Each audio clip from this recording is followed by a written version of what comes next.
Matapos ang napakatinding revelasyon sa sikretong paglalakbay noon ni Nanitero kasama sina Zig Zoldyck at Lean Horse Dovre sa Dark Continent at ang nakakalabot na kwento tungkol sa nangyari sa limang paglalayag, pati na rin ang nakakagulat na revelasyon na ang librong Journey to the New World ay isinulat pala ng isang taong nagngangalang Don Freaks na mag-isang nilakbay noon ang Dark Continent 300 years ago, na ayon kay Gene ay posible pang buhay hanggang ngayon ng taong ito. Ngayon mga kaibigan, i-review naman natin ang Chapter 345 ng Hunter x Hunter o ang Episode 6 ng ating Dark Continent series. Sa wakas, malalaman natin kung ano nga ba talaga ang nangyari kay Gon at sa kanyang kakayahang gumamit ng Nen, pati na rin ang progress ng pinaplano ngayon ni Gene sa grupo ni na Beyond at ang malagim na sikreto ng ika-4 na prinsipe ng Kakin Empire. At marami pang iba ang ating masasaksihan sa videong ito mga kaibigan, kaya wag na natin patagalin pa, let's go! Ang pamagat ng chapter na ito ay Signature. Nagsimula ang chapter sa eksena sa kuta ni na Beyond Netero kung saan makikita si Gene na nakikipag-usap sa cellphone sa kanyang anak na si Gon. Tinanong ni Gene kung hindi na ba kayang i-release ni Gon ang kanyang aura. Nasagot naman ni Gon na oo, hindi na raw niya ito nakokontrol at naaayos lang sana ang lahat nung nagkita pa sila noon. Sagot ni Gene, nandyan pa rin daw ang aura ni Gon pero baka hindi na lang ito nakikita o nararamdaman. Ang ibig sabihin daw nito ay bumalik na si Gon sa normal o sa dati niyang estado. Idinagdag pa ni Gene na hindi ba sapat iyon para kay Gon? Kasi base sa kanyang naaalala, nung nag-transform si Gon sa kanyang adult form laban kay Pitu, sinabi niya sa kanyang sarili na gusto na niyang matapos ang lahat kahit kapalit pa nito ang lahat. Ayon kay Gene, dahil handa si Gon na itapon ng lahat noon, kaya bumalik na siya ngayon sa normal. Kung gugustuhin pa ni Gon na magkaroon ng higit pa doon, kailangan niyang magbayad ng kabayaran. Kaya dapat magpasalamat na lang siya dahil ang nadyong kapalit lang ay ang pagkawala ng kanyang kakayahang makita at makontrol ang kanyang aura. Tinapos ni Gene ang kanyang salita sa pagsasabing, ngayon na raw ang magandang oportunidad para malaman talaga ni Gon kung ano nga ba talaga ang kaya niyang gawin sa kanyang sitwasyon ngayon. Pagkatapos ng eksenang iyon, makikita si Gon na bumalik na nga sa Whale Island kung saan makikita si Mito. Tinulungan ni Gon si Mito sa mga gawaing bahay at makikitang masaya silang tatlo na naghapunan kasama ang lola ni Gon. Maya-maya, tinanong ni Mito si Gon kung ayaw pa rin ba nitong maglakbay o sumama kay Gene. Sagot ni Gon, siguro kung nagagamit pa raw niya ang kanyang Nen, baka sumama siya noon kay Gene. Tinanong naman ni Mito, ganun ba? Pero bakit naman? Pinaliwanag ni Gon na hindi niya raw talaga maipaliwanag ng maayos pero pakiramdam niya ay hindi niya gustong mamit si Gene noon. Kasi ang goal niya talaga ay hanapin si Gene at na-realize niya na siguro ay hindi niya gustong mamit ito. Ngunit, masaya raw siya sa naging pag-uusapan nila nung nakita sila. Nakita rin niya na hindi talaga father figure si Gene, kundi parang maangas at naakamanghang tiyuhin lang. Sumangon na si Mito na hindi talaga fit si Gene bilang ama kasi wala itong motibasyon na gampanan ng pagiging isang ama. Napatawa naman si Gon kasi yan daw palagi ang sinasabi ni Mito tungkol sa kanyang ama na si Gene. Ngunit ayon kay Gon, ayos lang din kasi masasabi niya na parehas lang din sila ng kanyang ama. Hindi rin daw siya sigurado kung fit ba siya na maging isang anak. Humingi si Mito ng paumanhin dahil baka isipin ni Gon na pinaparingan niya ito. Kaya ipinaliwanag niya na ang ibig sabihin lang niya ay siraulo talaga si Gene. Napatawa ulit si Gon at sinabing alam naman niya ang ibig sabihin ni Mito. Pero para sa kanya, weird lang kasi hindi talaga pumasok sa isip niya noon na sumama at manatili sa tabi ni Gene kahit patatay niya ito. Siguro raw kung nagagamit pa siya ng Nen noon at kung nararamdaman niya kung gaano kalakas talaga si Gene, posible na sumama siya noon. Pero dahil magulo ang kanilang pagkikita, hindi niya raw talaga naramdaman ang aura ni Gene. Kaya pangiting sagot naman ni Mito na, so as a result, makakapiling na naman niya si Gon. Ngayon na bumalik na si Gon sa normal, welcome back to reality na raw ang ating bida. Subay. May kinuha si Mito sa kanyang silid at sa kanyang pagbalik, makikita ang napakaraming textbooks at paperworks na dapat sagutan ni Gon. Binigyan lang siya noon ng exemption sa napakaraming bagay matapos itong maging hunter. Ngunit ngayon, kailangan niyang i-report ang kanyang mga activities na nasa 8,000 to 10,000 words, magsulat ng resume na may 30 copies, at marami pang test na kailangan sagutan, worth of 4 semesters mga kaibigan, para makuha ang certificate sa kanyang current learning ability mula sa bureau at sa schooling office. Nasagot naman ni Gon, ha? Lahat po ito isasagutan ko? Itinuro naman ni Mito na ang mga bata nga raw pumupunta sa school, ginagawa ang mga bagay na ito 100 times pa sa kanyang ipinapagawa kay Gon. Kaya indeed, back to reality na nga ang ating bida. Pagkatapos nito, balik tayo kay Gin. Nakakatapos lang makipag-usap kay Gon. Pagbalik niya sa loob, makikita ang grupo ni na Beyond na nagsitipon. Nagsalita si Master. Pag-usapan natin ang mga bagay-bagay. Habang nasa labas si Gin, ayon sa kanila, hanggat ina-acknowledge ni Pariston na si Gin ang number 2, wala raw problema. Kaya i-divide nila ang grupo sa dalawa. 1. Grupo na hindi tatanggap sa pera ni Gin.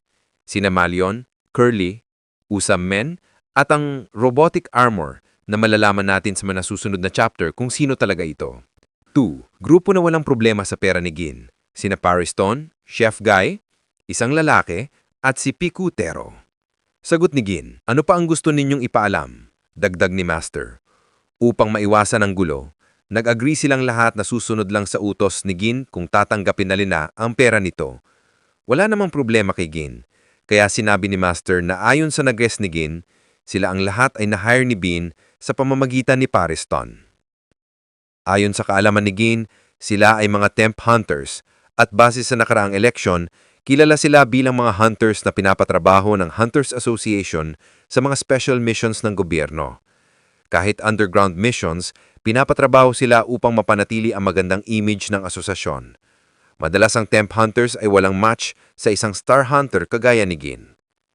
Sumagot si Gin, huwag na tayong maglokohan dito. Lahat kayo ay eksperto, mga specialist sa kani-kanilang fields of expertise. Dagdag ni Gin, ang lahat ng ito ay tunay na naging hunters o grupo ni Bean para makalakad sa Dark Continent.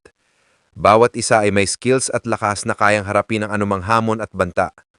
Bilang leader, sinabi ni Gin matagal na nila itong pinaplano.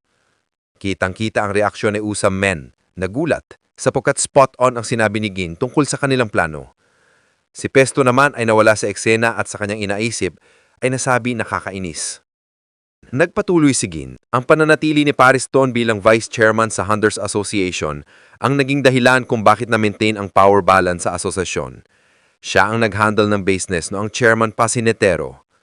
Ayon kay Gin, ang lahat ng taon ng pagiging Vice Chairman ni Pariston ay puno ng kasinungalingan. Naghihintay lang pala ito ng tamang panahon. Habang pinapatalsik ang kanyang inaisip, sabi niya, posibleng dahilan ito kung bakit may nararamdaman siyang puot kay Gin. Matapos iyon, nag-real talk si Gin sa grupo ni Beyond. Kailangan natin ng lakas at determinasyon ng mga taong ito. Ang mga taong may skills sa magbibigay sa atin ng confidence. Kasi ang totoo, ang mga duwag ay hindi pupunta sa Dark Continent dahil lamang sa pera. Alam ni Gin, mga kaibigan, na ang lahat ng ito o ang lahat ng membro ng grupo ni Beyond ay capable talaga sa pag-travel sa Dark Continent. Habang nagsasalita si Gin, sa isipan naman ni Pariston, sinabi nito na nakakainis at talagang nakakairita si Gin. At para sa unang pagkakataon, may tao na siyang talagang kinamumuhian. Matapos yon, tinapos ni Gin ang kanyang salita na may pangiting sabi. Anyways, ang 10 tao na nandito ngayon ay hindi pa talaga kumpleto ang bilang ng expedition team ni Beyond. Kaya kailangan nilang sabihan ang natitirang kasamahan na wala rito tungkol sa advance double payment na ibibigay sa papayagan na maging number 2. Dito naman sumagot si Pariston. Hindi naman siguro utos ang sinabi ni Gin. Kaya sinabi niya na, oo, sasabihan niya ang ilang pang kasamahan. Sa isipan naman ni Pariston, sinabi niya na nilook forward niya ito. Gusto niyang makita kung ano ang kaya niyang gawin sa mga taong kinamumuhian niya. Alam naman natin mga kaibigan na pagmahal ni Pariston ng isang bagay, mas gusto niyang saktan o sirain ito. Kaya curious si Pariston sa gagawin niya sa taong hating-hati niya ang galit. Pagkatapos, nagsalita ang isang babae na nagsabing kung lahat ay makakaalam sa offer ni Gin, wala na raw siyang problema na tanggapin ang pera nito. Sagot ni Jean, napipigilan lang daw ang babae kasi hinihintay niya ang desisyon ng kanyang mga kasamahan. Dinedma ng babae ang salita at hiningi ang bank details ni Jean. Kaya sinabi naman ni Jean na huwag na raw kailangan ang kapalit o bayad, na ibibigay na lang nila ang payback kay Beyond kasi sigurado siyang gagamitin ni Beyond ang perang iyon. Tinanong ng babae kung alam ba ni Jean kung ilan sila sa grupong ito ni Beyond. At sagot ni Jean, gaya ng sinabi niya kanina, ang 10 hunters ay binubuo ng 200 katao. At ayon kay Jean, ang pupunta sa Dark Continent ay maliit lamang ang bilang. Maximum ay 25 katao. Kung lalagpas, masyadong marami. Dagdag niya, baka may ilang araw sa Hunters Association na sasama pa, ngunit siguradong pipigilan ni Chell at ni Zom ang mga yon. Samantala, sa isipan ni Curly, napasabi siya na ang ipinangako ni Beyond sa kanilang main team ay 1.5 billion bawat isa, habang sa alternate team naman ay 200 million bawat isa. Kaya pagdating kay Jean, dodoblehin pa raw niya ang ibibigay. Kaya masasabing ibang klase talaga ang assets at kayamanan ng isang top hunter. Habang iniisip yun ni Curly, nagsalita si Jean na ang ipamimigay niyang pera ay para sa lahat, pati sa mga membro na hindi sasama. Mas mainam raw na gamitin sa equipment na dadalhin sa Dark Continent, wika ni Jean. Sa buong conversation na ito mga kaibigan, nalaman natin na may kakayahan at abilidad talaga ang bawat isa sa grupo ni Beyond. At may mga miyembro pa ng expedition team na wala rito. Lastly, nagsimula ring mairita si Pariston kay Jean mga kaibigan. Matapos ang eksenang iyon at ang buong conversation, ipinakita ang isang party. Makikita ang dalawang babae na sumasayaw at nilapitan sila ng isang lalaki at niyaya ng drinks. Pagkatapos nagkwentuhan ng tatlo at binigyan sila ng invitation ng lalaki. Nag-agree ang dalawa at minutes later, hinatid sila sa isang hotel. Pagpasok sa room, natuklasan nilang naroroon ang ika-4 na prinsipe. Namangha sila sa laki at ganda ng silid ng prinsipe. Dito naman nagsalita ang prinsipe na si Prince Cherjednich na gusto daw niyang makipag-usap sa dalawang ito para hindi siya mahuli sa mga nangyayari sa kanilang mundo. Tinanong naman ng dalawa kung mag-isa lang ba nakatira ang prinsipe sa silid na ito. Nasagot naman ni Cherjednich na nang-invite siya ng mga tao kahit papaano para hindi siya maging alone, sabay niyaya niyang dalawa ng drinks. Pumasok na ang tatlo sa kwarto. Minutes o isang oras later, mga kaibigan, maririnig ang tunog ng shower habang maririnig din ang boses ni Cherjednich na nakakausap ang lalaking nagngangalang Mark sa cellphone. Si Mark ang siyang nagyaya kanina sa dalawang babae. Ayon kay Cherjednich, ang alam lang ng mga babae ay fashion lamang at pakikipagtalik. Hindi nila alam ang tungkol sa iba pang bagay gaya ng philosophers, physicists, musicians, siyensya at football ng Spain. Hindi raw nila alam ang tungkol sa mga katulad ina Higgs, Kant, Goldbach, ang Liga Espanyola at marami pang iba. Habang sinasabi ito ni Cherjednich, makikita siyang naliligo. Sinabi niya rin na sa susunod, siguraduhin ni Mark na maghanap ng mga babae na alam ang kapital ng Kakin, ang ruling party nito, o kahit ang pangalan mismo ng hari ng Kakin dahil ito ang minimum qualification. Kasabay nito, makikita rin ang dugo na dumadaloy sa drainage. Paliwanag ni Cherjednich, kung mga baboy at unggoy lamang ang kanyang binabalatan, dissection lang daw ang tawag dito. Ang gusto niya ay isang inspiring na obra na kayang ibigay ng batang may kinabukasan na nakakaranas ng matindi at mahirap na sitwasyon. Kaya ang gusto lang niya sa mga babae ay ang kaalaman sa mga bagay na gusto niyang pag-usapan. Kung hindi pumasa ang babae sa kanyang twisted standards, may consequences. Nang matapos ang kanyang salita, sinabi niya kay Cherjednich, magdala ka pa ng 2 pang babae, bilisan mo. Sa shower room, punong-puno ng dugo na nagpapahiwatig na pinatay ni Cherjednich ang 2 babae kanina na hindi nakapasok sa kanyang standards. Posible pang binalatan niya ang mga ito. Ang 2 babaeng iyon ang naunang naging biktima ng prinsipe at ngayon ay nag-request na naman siya ng 2 pa na nagpapatunay na isa siyang psychopath. Matapos ang eksenang iyon sa Hunters Association HQ, kausap naman ni Chell ang IPA director na nagsabing siguraduhin na isulat ang kontrata at ipasalvage ito ng panghabang buhay. Sagot ni Chell, oo, naiintindihan ko. Paliwanag ng IPA director, ayaw niyang isipin ito pero worst case scenario kung sakali man makawala si Beyond sa kamay ng Hunters Association at magsimula ng kaguluhan sa pamamagitan ng pag-aangkin sa mga bagay na madidiskubre nito sa Dark Continent at i-broadcast sa media, masisiguro niyang si Beyond pati ang buong Hunters Association ay magkakaroon ng maayos na kinabukasan. Sagot ni Chell, oo, naiintindihan ko at aware sila sa mga bagay na iyon. Sa sumunod na eksena, ibinigay ni Cherriednich ang kontrata kay Beyond. Nabasa ito ni Beyond at napasabi, ito raw talaga ang prediction ko noon na nagtatotoo. Nasagot naman ni Cherriednich, tama raw si Beyond. Subalit ang pinagkaiba lang ay nakakulong na si Beyond at mananatili sa secured cell na may bantay 24/7. Kung lalabas si Beyond, may MESE palagi sa kanya at may ipapasuot na tracking device sa kanya para mamonitor ang bawat galaw. Ang lahat ng pakikipag-communicate ni Beyond ay imamanage at nakamonitor.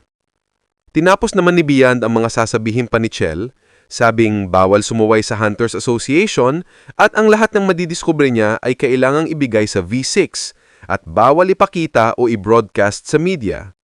Ayon kay Beyond, reasonable ang lahat ng ito kaya wala siyang objections.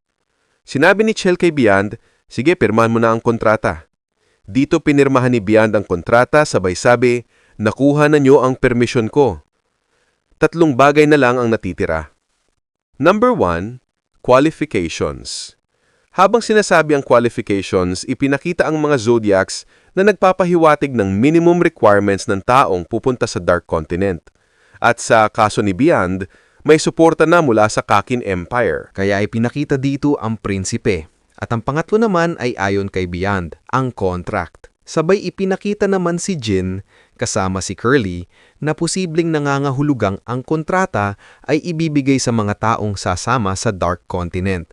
Sa kaso ni Beyond, mas lalo pang sasama ang lahat ng ito sa expedition, lalo na't dinoble na ni Jin ang bayad sa kanila.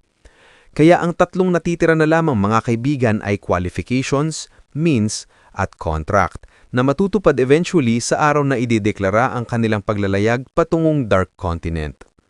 Matapos ang eksenang iyon, sa loob ng sasakyan na ngayon ay gabi na, tinanong ni Ms. Zystom kung ano raw ang gagawin ni Kurapika sa prinsipe kung sakali mang makuha na niya ang mga mata nito.